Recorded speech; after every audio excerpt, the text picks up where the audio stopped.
तो इसके आगे हम पवनदास जी से जानेंगे भाई परशुराम जी को लोग त्रेता युग से, यानी परशुराम जी को लोग जनता त्रेता युग से भगवान कहते आ रहे हैं, त्रेता युग से भगवान कहते आ रहे हैं।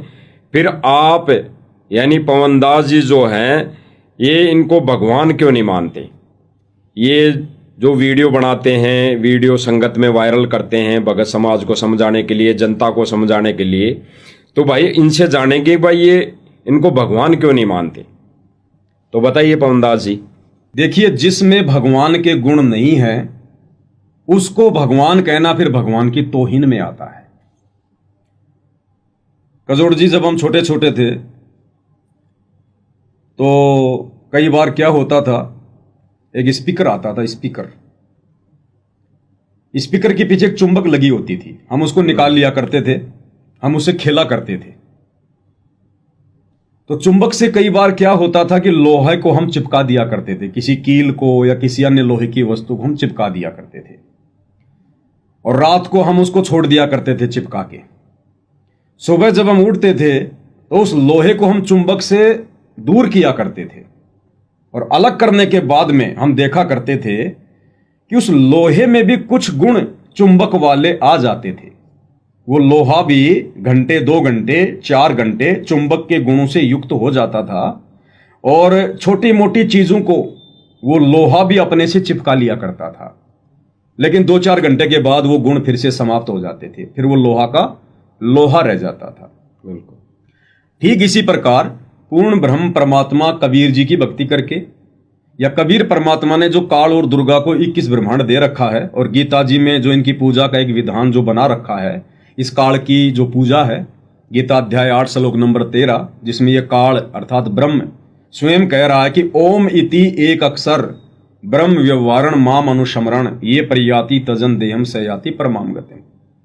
21 ब्रह्मांड का स्वामी काल अपनी भक्ति का विधान बता रहा है कि मेरा तो एक ओम नाम का मंत्र है, और जो अंतिम श्वास तक, मरते दम तक इस ओम नाम का मंत्र का जाप करता है, वो मेरे से जो लाभ मिलने होते हैं उन लाभों को प्राप्त हो जाता है। यानी थोड़े समय के लिए ब्रह्मलोक में चला जाता है, उसको रिद्धि सिद्धियां उसको प्राप्त हो जाती है। तो इसी प्रकार से जो परशुराम जी वाली जो आत्मा थी, जो पहले विष्णु जी के लोक में थी, उस आत्मा ने इस पृथ्वी पर आकर पहले कभी किसी मनुष्य जन्म में जैसी भी भक्ति की थी, उस आधार से वो भक्ति की शक्ति उसके अंदर जमा थी। उस भक्ति के करने से जिसकी भी वो भक्ति किया करते थे अपना गुरु मान के या अपना कोई इष्ट मान के, और जैसी भी उनको शक्ति प्राप्त हुई, उस शक्ति के आधार से थोड़े समय के लिए लोहा चुंबक बन गया।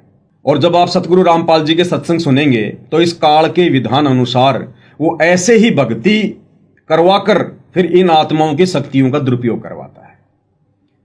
तो काल प्रेरणा से विष्णु के लोक से थोड़ी बहुत शक्ति युक्त होकर और अपने ये कर्म बिगाड़ने के लिए इस पृथ्वी पर विष्णु जी के अंश अवतार के रूप में त्रेता युग में और परशुराम जी जो है वो पैदा हुए थे।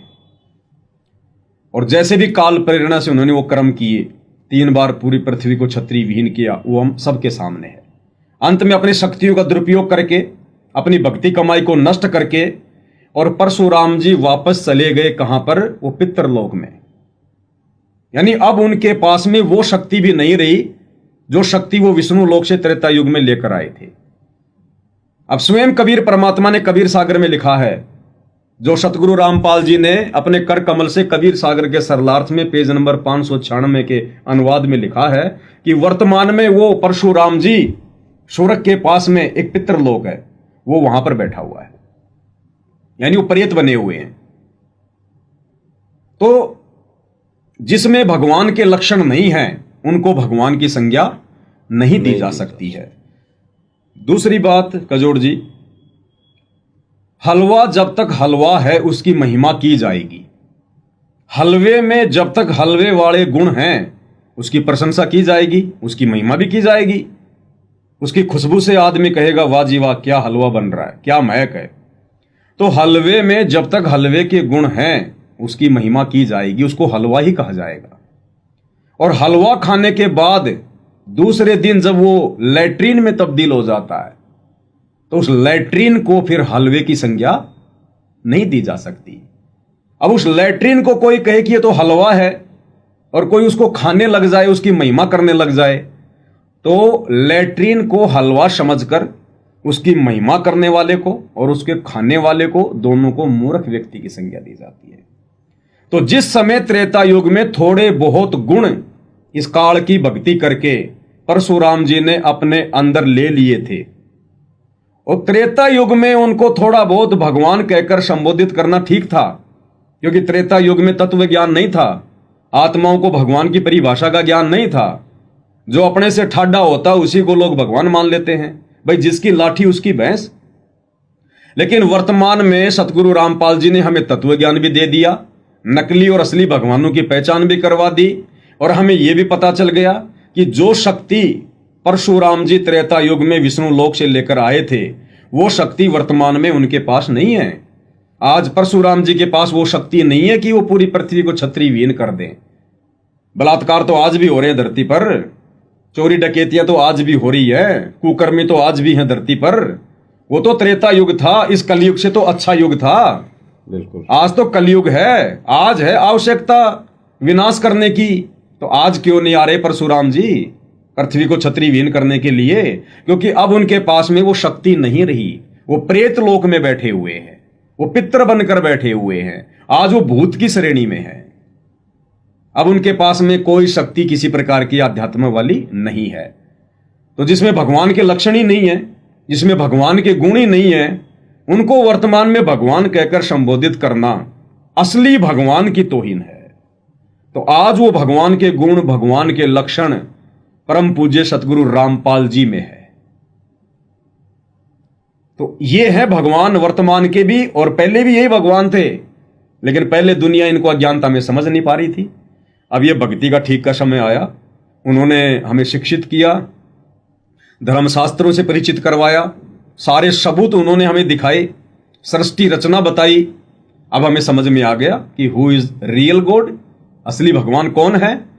तो अब हम अपने पूज्य गुरुदेव को भगवान कहने के अलावा अगर किसी और तथाकथित भगवान को भगवान कहेंगे तो ये हमारे पूज्य गुरुदेव भगवान की तौहीन होगी।